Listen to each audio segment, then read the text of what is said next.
Warning for the video ahead. This video is heavily opinionated, and it's based on my own personal experiences more or less with COD Zombies. So let's get into the nitty gritty. My first experience with zombies was Black Ops 2 on the brand new PS3 my mom bought. I had never played a COD game before, and seeing all the trailers, it looked amazing, and I could not wait to get my hands on it. Immediately, I was drawn to the zombies gameplay more than the multiplayer because of how unique and addictive it was, like playing an arcade game at home. As each DLC came out, I was only getting more and more interested in it and loving every minute of playing brand new maps. So now we come to the present day. Black Ops 6 is coming out soon. We've seen how well it looks so far for the multiplayer. Not to the hardest.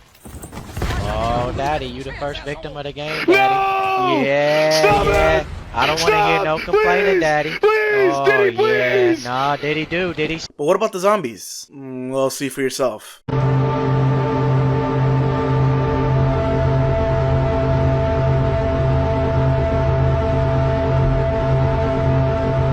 So what went wrong exactly? When did Call of Duty become so boring? When did zombies stop feeling special? And is there any specific point in time when it became noticeable? Here's a hint, there is a culprit and it still haunts us to this day. To properly get into this heavily opinion-based video, because I know how COD fans are when someone disagrees with them, they'll have me crucified and take my shoes. This video is my opinion, for the most part at least. We're gonna lay out some ground rules here too. Not to touch the story for the games unless it becomes absolutely necessary. It'd be unfair to add bias to this video, but regardless, I'll try to remain as unbiased and objective as possible. Now we've got to list all the games we're going to cover from release date, starting back from the very beginning to COD World at War, the father of all zombies games, Black Ops 1, Black Ops 2, Call of Duty Ghosts, Advanced Warfare, Black Ops 3, Infinite Warfare, World War II, Black Ops 4, Cold War, Vanguard, Modern Warfare 3, and finally Black Ops 6. A fair reminder that some of these games will be only briefly mentioned, and that most of this video is going to be from personal experience from playing these games.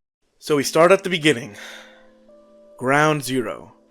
Call of Duty World at War Zombies. Unlike all the other games on this list, besides that one, Zombies wasn't able to be played immediately, but was instead a surprise at the end of beating the campaign at any difficulty level. After this cutscene, you're thrust right into a game of zombies, and now we have the foundation of what each game would add on to for the next 20 years. Sort of. If you've looked online at people's experience with this game specifically, they all mention how terrifying zombies was, especially after the campaign, where you're basically jump scared by a zombie and forced into a match. Let's get into how it played now. You start with a pistol in round-based gameplay where zombies would periodically come in bigger hordes, get stronger, and run faster, and you earn points by killing them to unlock more of the map and to buy weapons from the chalk drawings on the wall or hitting the mystery box, one of the most iconic things in the entire series. Eventually you're doomed to die by the zombies, and the goal is to get to the highest round you can before they get to you. Just like that, the foundation was set and zombies got 4 more maps, adding more mechanics like traps, the iconic perks, and finally the Pack-a-Punch, where you can upgrade any weapon for a high price. This was Call of Duty World at War, and while I haven't played enough of the zombies to add on to the details here, this is where zombies started getting its footing and only got better and better as the map started to come out. After World at War, we have Black Ops 1. Unfortunately, I never owned Black Ops 1, so my experience with it is a lot weaker than others, but the premise is the same. It took everything from World at War and expanded it further, adding more wonder weapons, more ambitious maps, and finally the Easter eggs. Something I neglected to mention with the World at War was that after the first map in Zombies Nacht on Toten, you follow a group of 4 in each map. Richtofen, a German scientist, Tank Dempsey, an American Marine, Takeo, a Japanese Imperial officer, and Nikolai, my favorite, a Russian soldier of the Red Army. Each one of them is full of personality and fans love them, but this will be an important detail to remember for later entries as we continue.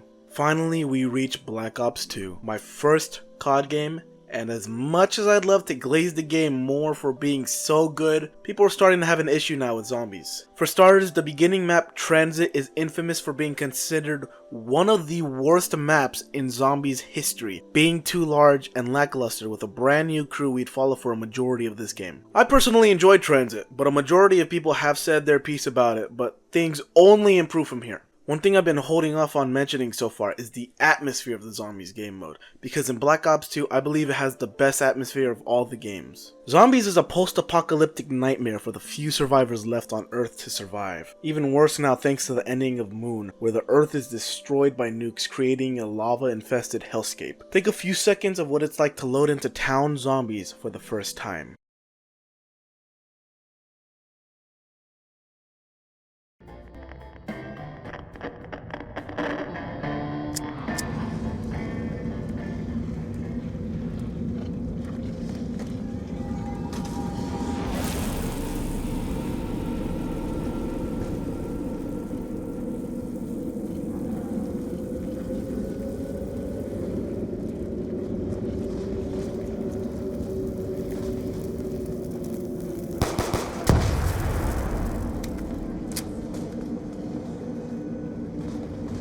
It's a classic. Starting in Black Ops 2, we are given the option to craft now with parts scattered around the map with wide variety like the zombie shield, or a wonder weapon, or even traps to give you an edge in the fight. The DLC for Black Ops 2 only got better the farther along it went, with what's regarded as the best map of all time, Origins. Black Ops 2 started slow but quickly gained its momentum and became an amazing game people will always remember. Now we've made it to the first time a Call of Duty studio that wasn't Treyarch made an attempt at trying their own zombies formula, but with aliens instead and different mechanics. And while I did play Ghosts, I never had any of the DLC to delve further into it, and Ghosts is widely recognized as one of the worst COD games ever, so its somewhat unique idea of the aliens game mode quickly was forgotten, and it's unfortunate because every COD game tries so hard to do zombies now, but it just fails at it, so trying to branch out into something new only to be shut down so quickly is sad to say the least. Now we have Advanced Warfare, the first game to have zombies in it that wasn't made by Treyarch. But, big issue, Zombies was paid DLC from the beginning, so you didn't get to play this unless you coughed up the big bucks first. Not much was different from the original formula the Black Ops series had set.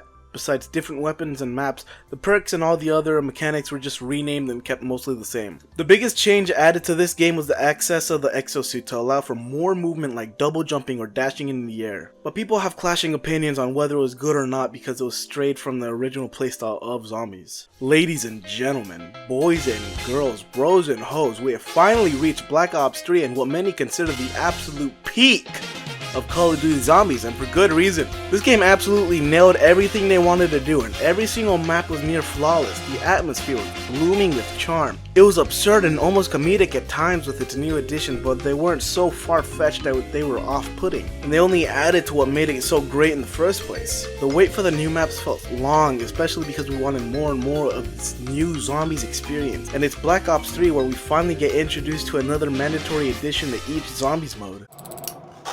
That's like taking candy from a baby. The Gobblegum. These magic candies allowed us players to create and cause effects impossible in the past, like spawning power-ups of your choice, being invisible to zombies for a set amount of time, even being able to get all perks in the map on the spot, and so much more. While every subsequent game won't have Gobblegum specifically, their impact is clearly shown in the items like the tarot cards in Infinite Warfare and specialist abilities in Cold War.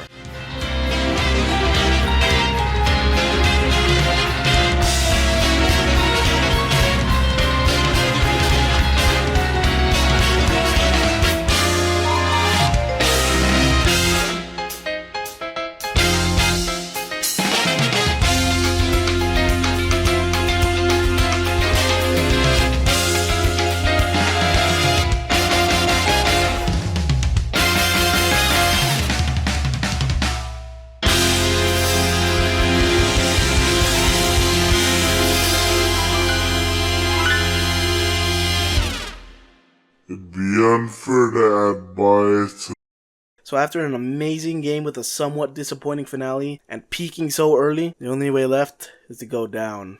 Call of Duty Infinite Warfare on launch was given one of the worst treatments of any COD game ever, with its initial trailer being one of the most disliked videos of all time, because at that time Call of Duty fans were getting tired of the futuristic warfare that the franchise had been continuing since Black Ops 2, multiplayer fans specifically. This game, while I had never gotten the opportunity to play the zombies properly, I feel it was given horrible treatment because people wanted to hate it as a trend. The zombies tried to do its own approach to the traditional formula it set by leaning into the goofy side of gameplay with their own original story, creating recreating these scenarios. Unfortunately, there was never a sequel to the story of Infinite Warfare like they had hoped for, and it was forgotten altogether, and people hadn't realized how much we had took it for granted. Call of Duty World War II. This game was being given lots of praise before its launch for being the first boots on ground game in a hot minute, because people had hated the technology side of the gameplay so much. The zombie side of things were hyped up to be the scariest experience yet, trying to bring back the initial horror of zombies. But unfortunately, after a pretty decent first map, World War II was swept under the rug for being a fairly mediocre game all around, and no one had cared for what the rest of the zombies turned out to be after a mediocre first DLC.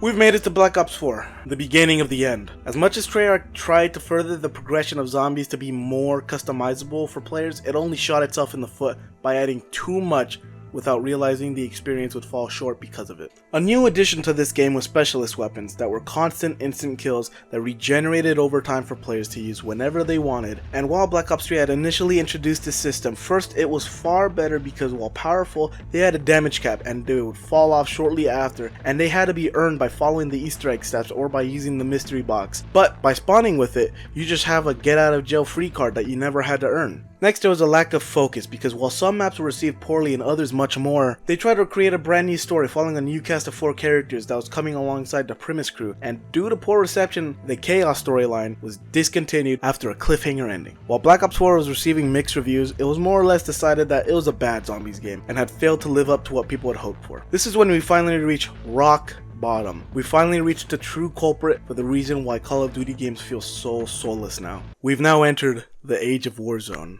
I didn't mention Warzone at the beginning of this video because it doesn't have zombies, but the reality is, Warzone shaped the future of COD from its popularity, and now every game after Warzone is just Warzone but with a different name. This became apparent when Call of Duty Cold War dropped. A new feature for the games now is that they all act as a hub for all the other games too, so when opening Cold War, you can download Warzone or the previous COD game before it, which only shows that they're reusing the same engine and systems. So I guess we need to understand why the Warzone format is bad for COD, and it's simple really. It's lazy and was created because of the surge of the Battle Royale era of gaming, where every game just had to have some sort of Battle Royale, being a sort of successor to Blackout in Black Ops 4, but it's really outlived its lifespan, yet Activision insists that it's good enough to stay just because it makes money. If people hated the way Black Ops 3 played, specifically its multiplayer, then it'd be fine for people to know that the gameplay format would only stay in that singular game, but now every COD game is just a further copy and paste more so than before. Now how does this affect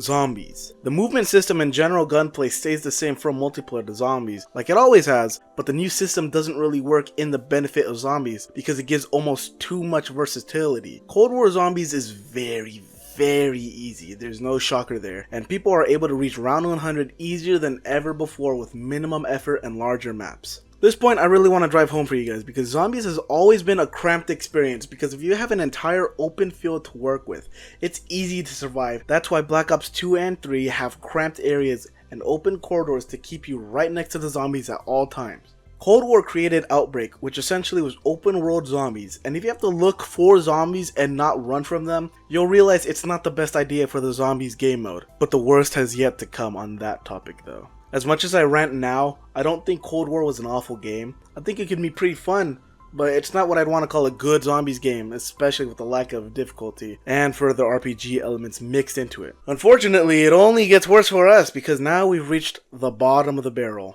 Welcome to rock bottom, aka Call of Duty Vanguard. Vanguard is the dumbest and worst zombies experience by far. One thing I neglected to mention is that when entering zombies, you're just an unnamed operator now, and there's no longer a group of 4 that has personality to them. It's just nameless people with occasional basic dialogue, because since Cold War, all you get to do is listen to PNGs talk to you now, because they don't want to have you play as anyone with a personality. Oh no. You have to be someone who's just a nameless grunt doing it instead. So what did Vanguard do so bad besides recreating that? There's no round-based system. They took it away, and when people complain saying, hey, this sucks, in the DLC map, they put it back in, and people still realize, yeah, this game kinda sucks. It's not unique. There's nothing special about Vanguard Zombies. Nothing new stuck out. The experience was boring, and overall, Zombies fans thought the game mode had died with it. Now we're almost caught up. We finally reached Modern Warfare 3 Zombies. Surely this game could revive this fallen game mode and show us how amazing it can be with a little effort, right?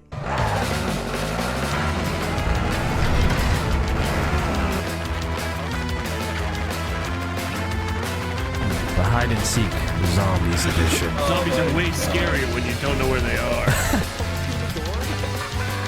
Oh my god, why are there four? What is it? Guys! What? Come over here!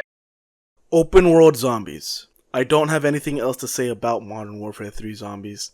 Just let it die. We finally reached Black Ops 6. The game hasn't released yet, but we've been given plenty of trailers and some people have even been able to play the zombies for it. So could it finally be revived?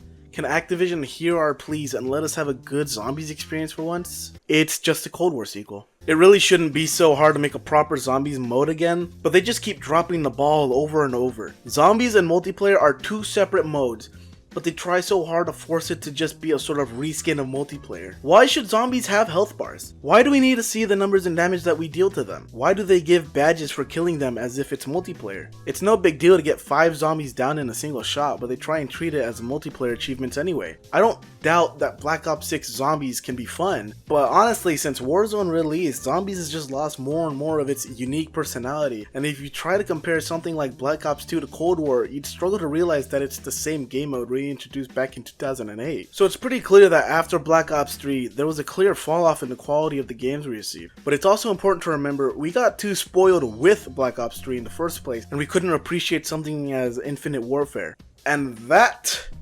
covers everything I wanted to say. Leave a comment, let me know your opinions on why zombies is still great, or agree with me that it's still going downhill. And subscribe because God do I need it, and we'll see you next time.